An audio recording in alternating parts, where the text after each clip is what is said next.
শেষে ঠাকুর মা এবং স্বামীজির আতুল চরণে প্রণাম জানিয়ে বলি, ঠাকুর বলছেন এরা নিত্যসিদ্ধ, পাতাল ফোর শিব, এরা হুমা পাখির জাত।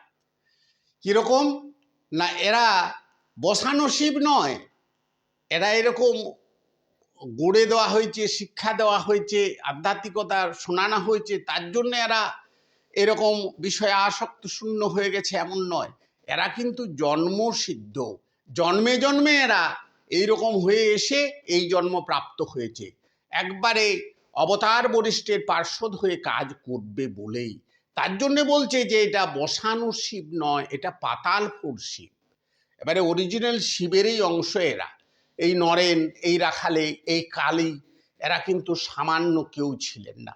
তাদের পরবর্তী জীবনের যে কার্যকলাপ আমরা দেখেছি, এক একজন বিশ্ব কাঁপিয়ে দিয়েছে। তারপর তিনি বললেন আর একটা মজার কথা, যে এরা হোমা পাখির জাত। হোমা পাখি হচ্ছে বেদান্তের একটি এমন পাখি, সেই পক্ষীরাজ এত উঁচুতে অবস্থান করে। তিনি আধ্যাত্মিক যে উচ্চাবস্থার কথা বলছেন, যে এই পাখির ডিম উপরেই হয়, সেই ডিম পড়তে থাকে, পড়তে থেকে বায়ু ঘর্ষণের পরে সেই ডিমে বাচ্চা হয়। বাচ্চা যখনই এই পৃথিবীর ভূমি দেখতে পায়, তখনই সে মুখ উপর দিকে করে চোঁ চোঁ করে উপর দিকে উঠে চলে যায়। মানে এই পার্থিব কোনো মায়া আকর্ষণে তাকে আবদ্ধ হতে সে চায়নি এবং তাকে আবদ্ধ করতে পারেও নি। অর্থাৎ এই যে সিদ্ধ পার্ষদরা অবতার বরিষ্ঠর কাছে এসছে, এনারাও কামিনী কাঞ্চনে আসক্ত হবেননি। এই মাটির টানে তারা কোনোদিন বদ্ধ হয়ে থাকবে না।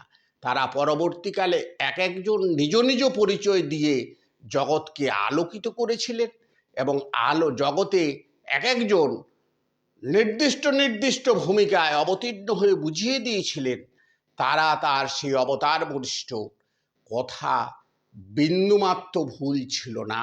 সে 19 বছরের যুবকদিকে দেখে বিচার করে যা বলে দিয়েছিলেন, সেইটা একবারে পদে পদে সত্য।